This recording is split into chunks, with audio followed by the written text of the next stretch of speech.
पुरान गीत में जितना रस उतना नया गीत में ना।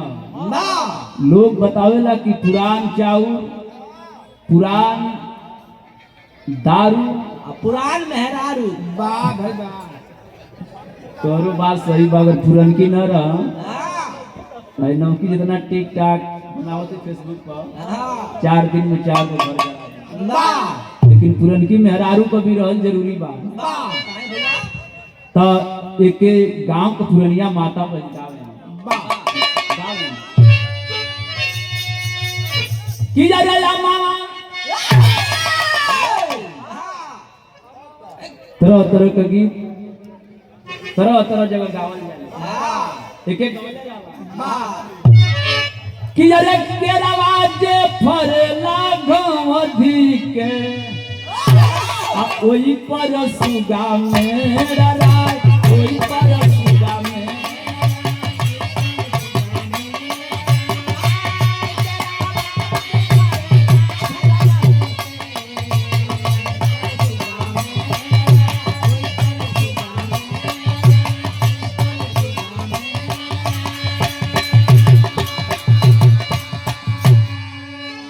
एक लाइन और ही गाना कि अरे सुगाना के मरबो धनुष से, अरे सुगा गिरे मुर्गा।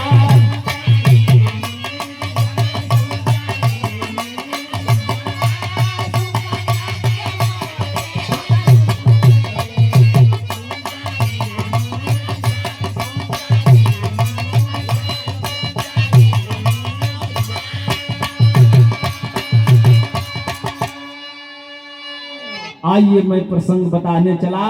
2 लाइन की गीत और बड़ी ऊंची बात। आखिर छठ पूजा का शुरुआत काहे भयल कि अरे छठी माई का सुनबा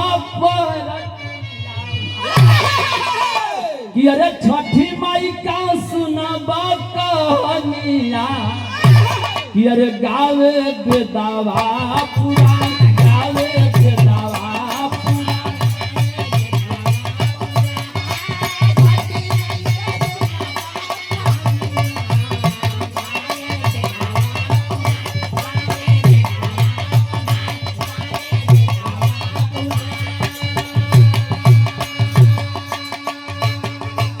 गौर करेंगे साथियों। राजा सूरसेन की बिटिया जब कुंती धीरे धीरे सयान होने लगल तो एक छे काम करे। का काम करे? द्वापर में कुंती कैली सूर्य का पूजा ना।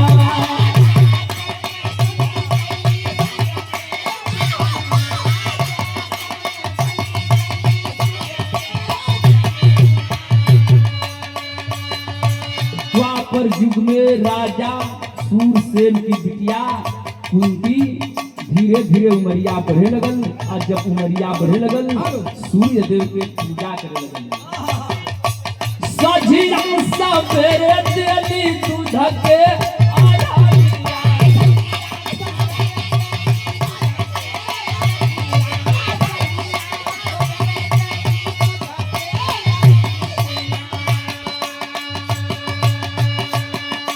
मांगे होके हरासित मांगनवा शोभा बरलो ना जाए, शोभा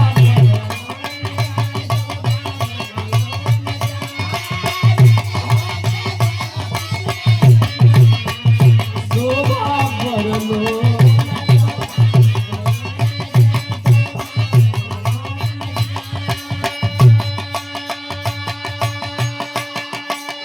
कुंती बिटिया धीरे धीरे धीरे छठ पूजा करना प्रारंभ की। 1 साल 2 साल 3 साल 4 साल 5 साल बीतल और जब 6वां साल चढ़ल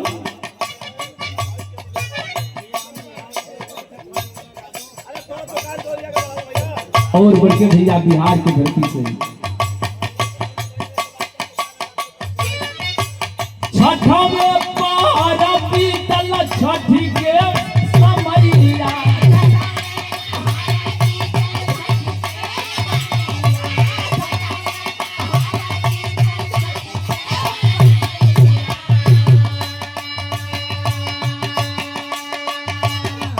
जब 6वां साल चढ़ल, 6वें बरस बीतल छठ के पहरिया।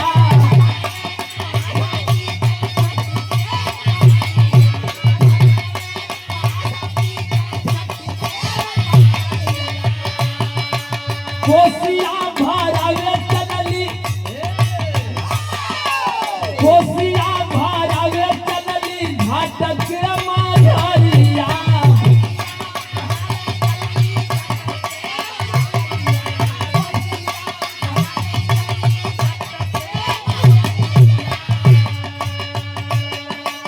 जब 6वां साल चढ़ल तो हमन को माता बहनी कोसिया भरेली।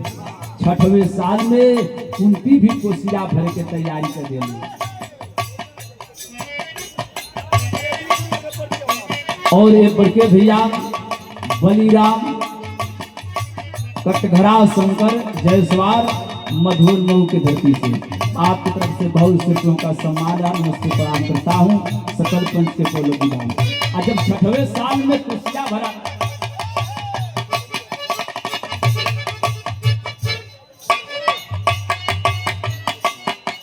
और हमारे ग्राम सभा से या बड़के भैया राकेश भैया आपकी तरफ से बहुत से लोगों का सम्मान रहा। आज जब कोसिया कुंती मतारी भरे लगली तो एक थे घटना घटल का, होई के मगन माना सूरज, होई के मगन माना सूरज, दिहल लाला सापुराय।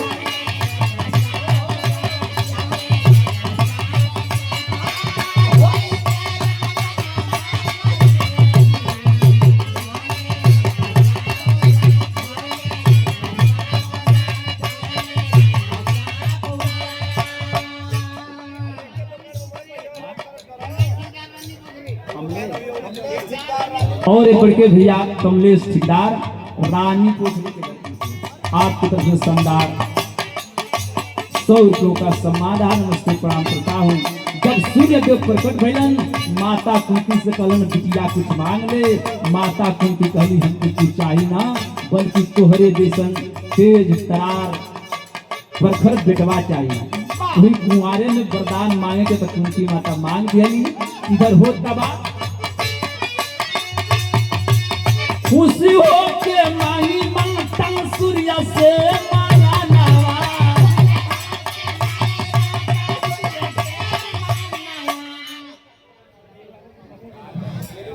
और एक बड़के भैया संजय यादव बलिया से आपकी तरफ से 50 रुपयों का सम्मान रहा। खुश हो के माही माता सूर्य से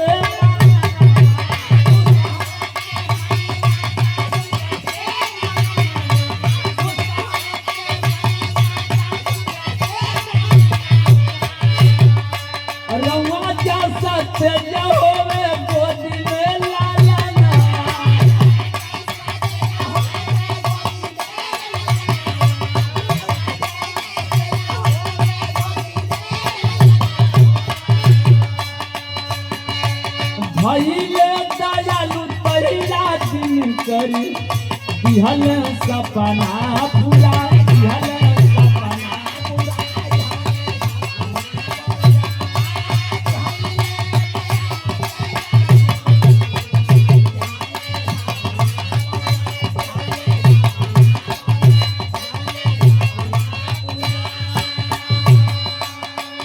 गौर करेंगे साथियों, यह हमारा महाभारत बताता है, हमारा पुराण बताता है कि कुंती कुंवारे में गर्भवती हो गई। लोक लाज के डर से माता कुंती वही बेटवा को सुपली में रखली और रख के गंगा जी के सुपुत्र कर गई। धीरे धीरे समय बीतल, सूर्य देव से कुंती माता कुंवारे में करण के पैदा कैली। इतने ना आगवा तन बयान पूरा धर्म के बोला के धर्म राजा जान मौली।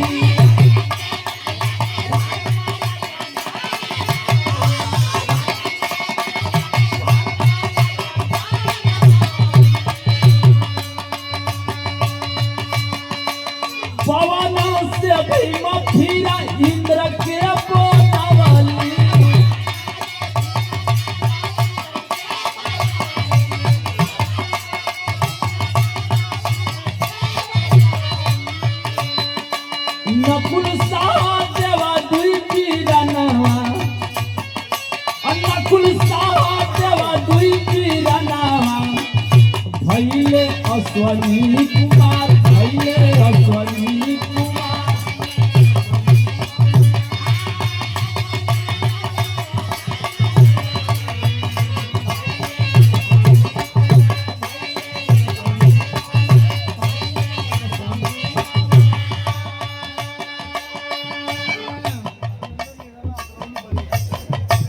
और अतरौली बलिया की धरती से बड़के भैया धर्मेंद्र निराला आपकी तरफ से शानदार 100 रुपयों का सम्मान नमस्ते प्रणाम करता हूँ।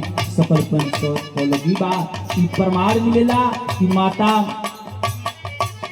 कुंती सूर्य से कर्ण के पैदा कैली, पवन देव के बुला के भीम जी के पैदा कैली।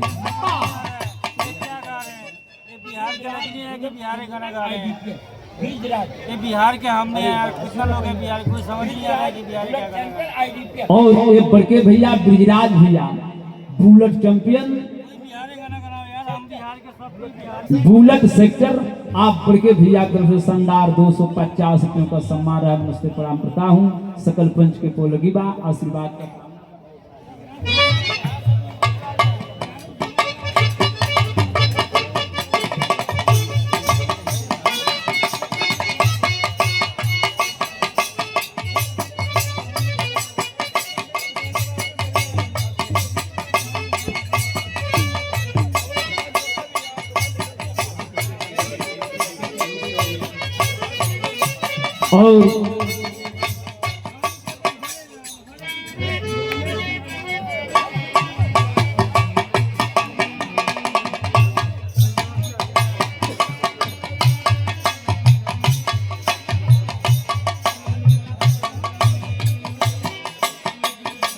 और हमारे धर्म के आप बहनोई आप आदरणीय गिरी चंद राजभर आपकी तरफ से हमें बहुत से रुपयों का सम्मान और प्यार के कंप्रिय हुआ पुरस्कार और पूरे पार्टी को सम्मान किए।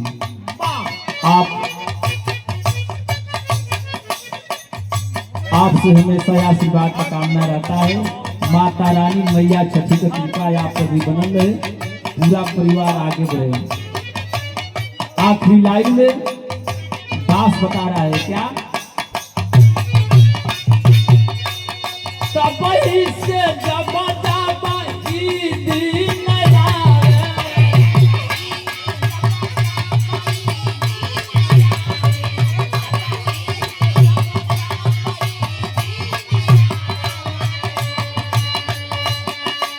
गया लाल जगलू हो सूरज मना।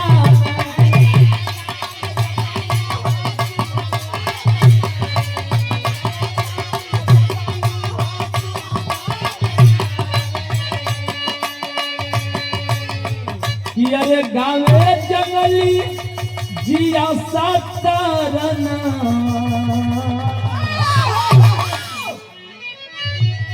कि अरे गावे जंगली जिया सतरना।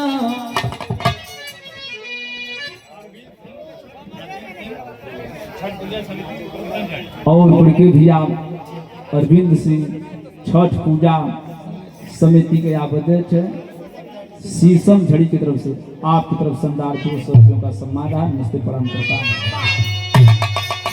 कि अरे गावे जंगली जिया सतरना, छठी मैया होई ना सहाय।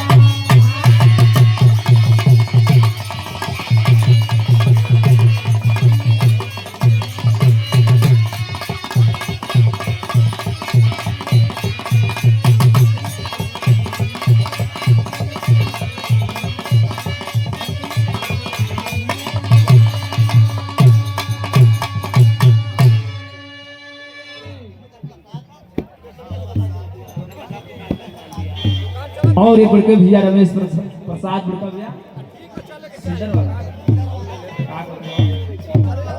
छितर वाला सीजर वाला या आप बड़के भैया रमेश भैया सीजर वाला से आप तरफ से शानदार 100 रुपयों का आशीर्वाद है नमस्ते प्रणाम करता हूं।